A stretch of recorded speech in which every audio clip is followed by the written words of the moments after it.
I dreamt I was a butterfly, fluttering everywhere. I was conscious only of following my fancies as a butterfly, and was unconscious of my individuality as a man. Suddenly, I awoke and there I lay, myself again. Now, I do not know whether I was then a man, dreaming I was a butterfly, or whether I am now a butterfly, dreaming that I am a man.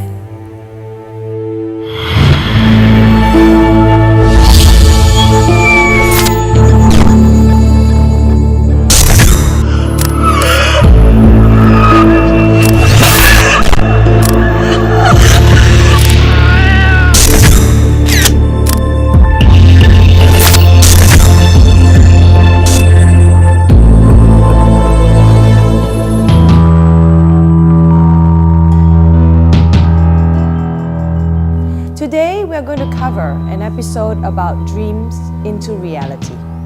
What is that all about? Gotta stay tuned, because who I have with me, she has been singing for Malaysia and has been the top female singer for the longest time that I can remember. And in her career of 27 years, she has won so many awards. I think if I were to list it, we're going to be here for 2-3 episodes. I'm very, very happy to introduce to you my very dear friend Sheila. Hello. Hi. Well, to tell everybody, today, she's here to share her personal experience. I must relate a story about this particular dream that I had several years ago. I flew to Singapore for work.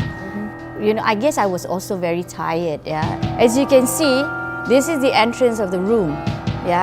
And this is my bedroom. This is the sitting area, the dining area, and this is where my management sleeps. It's an adjoining bedroom. So what happened was, that night as I went to bed, I had this dream that someone was trying to break into my room through the bathroom ceiling. He was just like a black being. And so I got up and I wanted to run to my management's room to inform them, And I remembered falling over some furniture as I was going towards that room. And while falling over the furniture, I woke up and I was back in bed. And then it was like a big relief for me, because I'm like, oh, thank God, it's just a dream. That's what I said to myself. Now I went back to sleep and the dream continued. This time, this being has already Come down. He was already in my bathroom. And I'm sure he would, it looked like he was making his way out of the bathroom. Again, I jumped out of bed and I ran out, and again I fell over all the furniture, but this time I was getting closer to my management's room. Again I woke up and again I was back in bed. Okay? Wow. Yeah. Then the dream continued, and this time this thing was already at the corridor and I know he was going to come closer. That's when again I jumped off bed and I ran as fast as I could. And this time I was very scared, because I was thinking like, don't wake up, because I know for a fact that if I were to dream again, he's going to be by my bedside already, And I remember running, falling over tables and chairs, and telling myself, please don't wake up, please don't wake up. And yes, I managed to get to my management's room, woke them up. This is still all in a dream, and woke them up. I said, someone's trying to break into my room. And then we heard the doorbell. In the dream, all the security was outside my room, and the head security, we opened the door, he walked in and he said, we've got news that someone's trying to break into your room. Okay? And I said, yeah. And then we turned around, we saw legs hanging down from the roof. And that's when I woke up and I was back in bed. And then I saw daylight. But I wasn't afraid. I was just like, oh, thank God it's dawn. Then I went back to sleep. And then we were going home the next day, right? Got into the car, and on the way to the airport, my personal assistant looked at me and said, hey, what happened to you? Because I had bruises on the left side of my body and legs. When she said that to me, I was like, oh wow, where did this happen? I didn't even think about that dream. I was like, did I knock into something? And then finally, I realized like, hey, Because you fell so many times in your dream. right. So when I went home, I related this story to my sister. Okay. then somehow or other, you know, when I was talking about this black being thingy, and then she was saying, hey, you know what, remember, just before we went to Singapore, my family and I had a holiday in Bali. Okay. That was 2 days before we left for Singapore. Right. This is where we stayed in Bali. It's like an enclosed villa. What we had was, this is the entrance, and there's a pool. My mom and her maid stayed in this bedroom. My 2 sisters stayed in this bedroom. I stayed here with my children.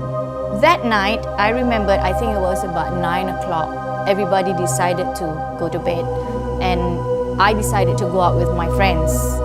Later on in the evening, about 2 o'clock in the morning, I came home. So I remembered I was in the bathroom. I heard someone swimming in the pool, splashing in the pool, swimming laps. So late in the night. So late in the night. At first, I thought it was the neighbor. Right. But I didn't think anything of it. Right. But then all of a sudden, I heard this thing, something came out of the pool and it was running along the tiles. Here. Oh, okay. I could hear like wet feet going pop, pop, pop, pop. And then after that, it came closer towards my bathroom. Somehow or other, outside the bathroom, there are some bushes, okay?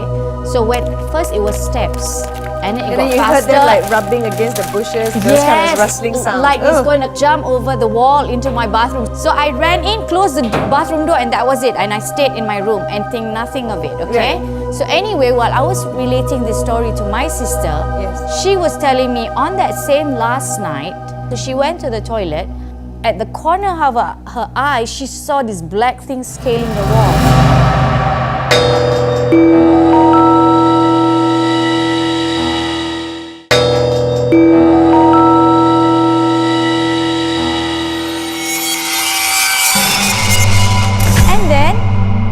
My maid, you know, when we were relating all this, she said, hey, Kak, she was saying, you know, on that night, I dreamt about this black being. I said, what do you mean?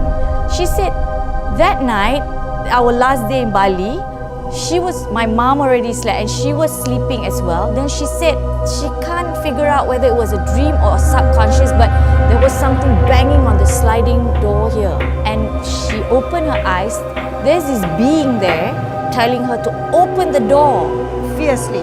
Yes. So it was fierce. Yes. So she was so afraid, she just sort of put the blanket over her head and ignored it. And then she said after that, she actually, when she saw it like scaling the wall, it went away. Oh my God, it went to your sister's place. I have no idea, but my maid saw this thing. Your sister saw. And my sister saw at the corner of her eye. And when I came back, I heard someone swimming and It someone was trying probably to coming to you, but then you probably just slammed your toilet and went straight to I bed. have no idea. It didn't get you in Bali, it followed you to Singapore. But what does it want from me? Is it the same thing that was also in Singapore? I mean, do other people go through this? Like they can and that wake up and continuation? Are they cousins? Related? I don't know. What is it? You know, why does it come into my dream? That's the question. Later on in this segment, we will have a spiritualist and a hypnotherapist who will interpret Sheila's dream. Because Sheila will not be able to meet with them personally, she has been invited to draw her experience of the dream or how she relates to the dream. Welcome back. I am now at the London College of Clinical Hypnosis, a leading professional institution that provides courses in hypnotherapy. I will be meeting with Ms. Sheila Menon, the principal of the college, and an expert in the field of hypnosis. We are going to get an interpretation of Sheila Majid's intriguing dream. What was the black entity and how everything falls apart and gets connected. I'm really excited and I hope you are too. So I'm going to see you upstairs.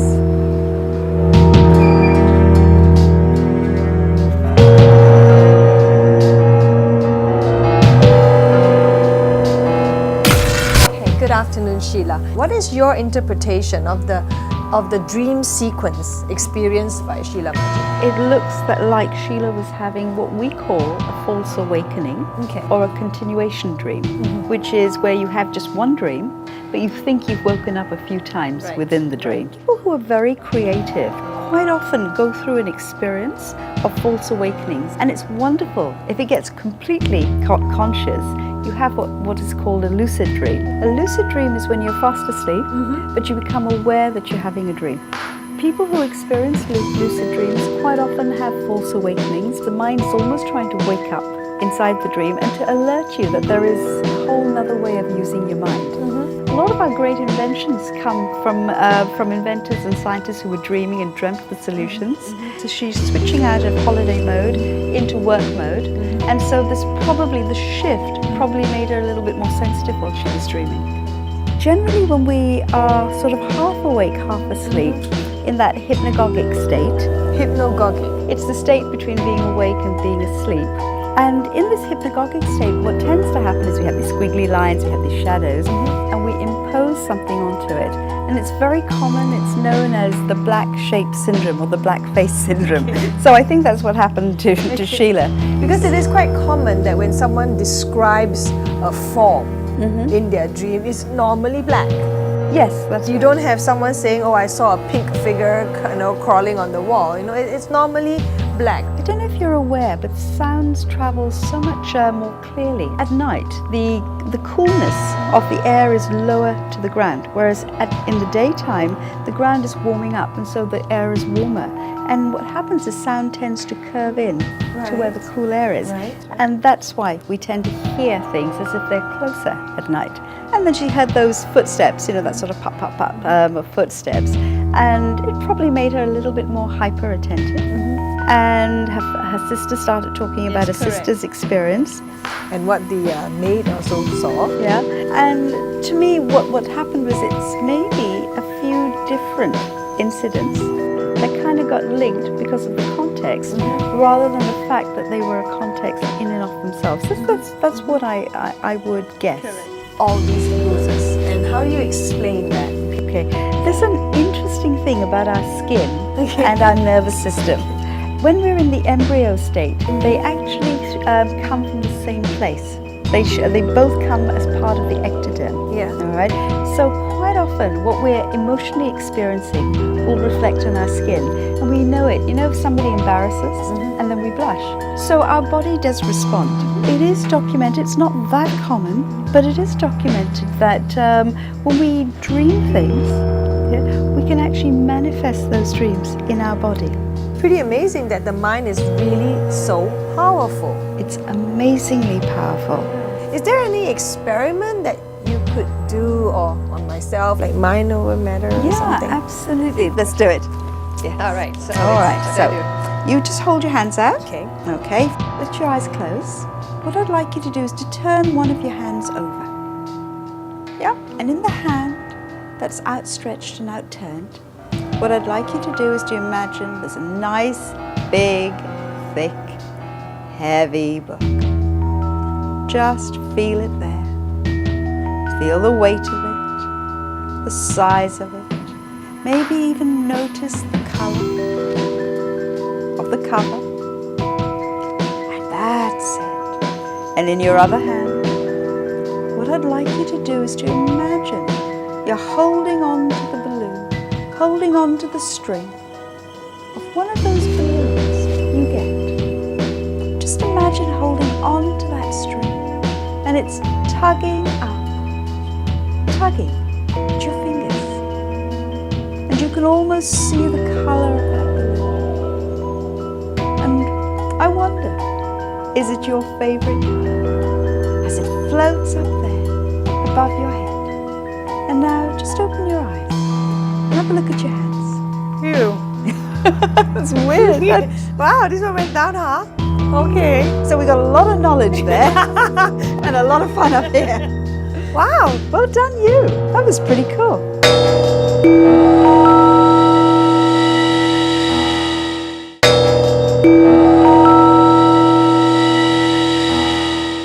Could you feel the book? I could, as you were speaking to me, I could feel the book. Typical English library, thick encyclopedias. No wonder your hand went down.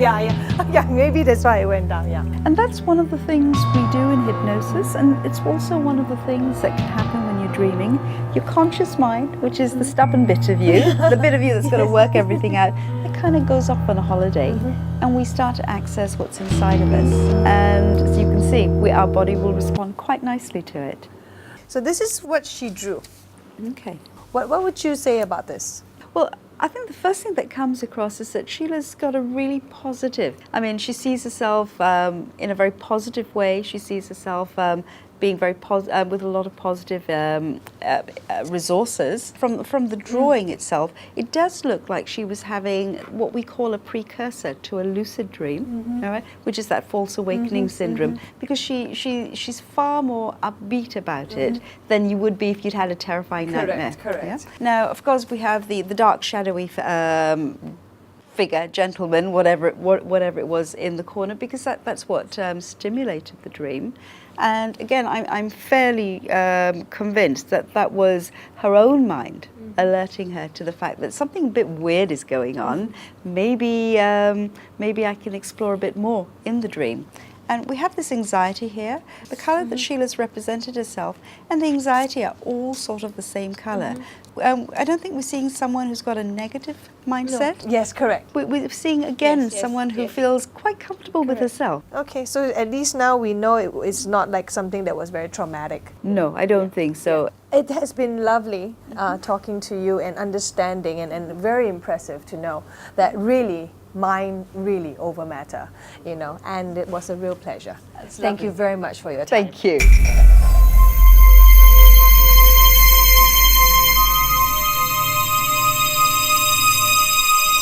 Sitting next to me is Mr. Sherwin Ang. So now let's go to why we're really here. What is your interpretation of it from a spiritual aspect?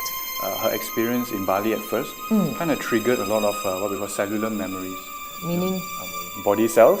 Oh! That's why later she got the bruises and all this. Right. So it was her body reacting or rather reenacting the experience. Okay. Initially it sounded a bit complicated. Yeah, it sounded actually quite bizarre. I'm like, oh, okay. So many things happening at once. So after I think I watched it the second round, then the feeling just came to me and I actually used the cards to help me confirm. Okay, and how does that work? Okay, just give me a few seconds to tune in to that memory. Okay, let's see what the cards say. So what we're doing is just the normal form of divination. So this is the card we're going to talk about. So if you look at it, there's a woman standing in the middle, surrounded by swords. So basically she's trapped. This not only involves her alone, but probably whole family as well. And then maybe that's why it explains how it was a family trip in Bali that triggered this cellular memory. So what was the black figure in Bali?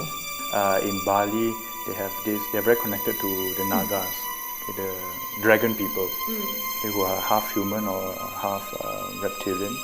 Okay, but what I picked up was that was probably more of her personal protector or rather spiritual protector. Or we put it in the easier way, it's like her guardian angel coming to warn her that there is this thing going to happen. Why would suddenly such a memory be triggered? Why that experience came up again was because in her current life, in this lifetime, at that time she was also going through some difficult times, perhaps. That was why her guardian came out to protect her and also to give that warning, to be extra careful with people around her, and also she might be going through a more challenging Period of her life. Yes. Right. What would you advise people who are having dreams like this? Actually, especially if the dreams are repetitive.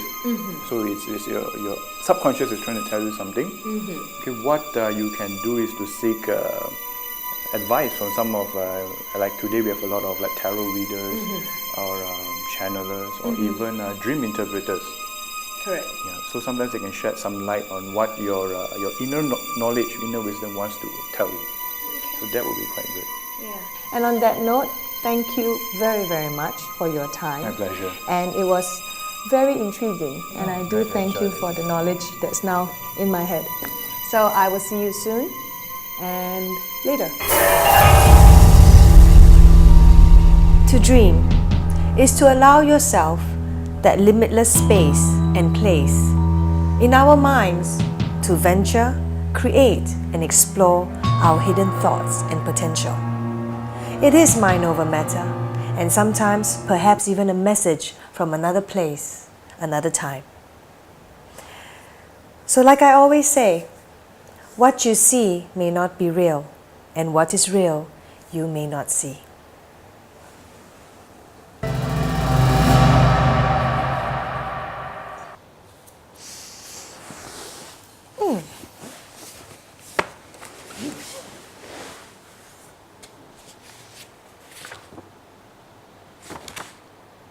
Dreaming into reality.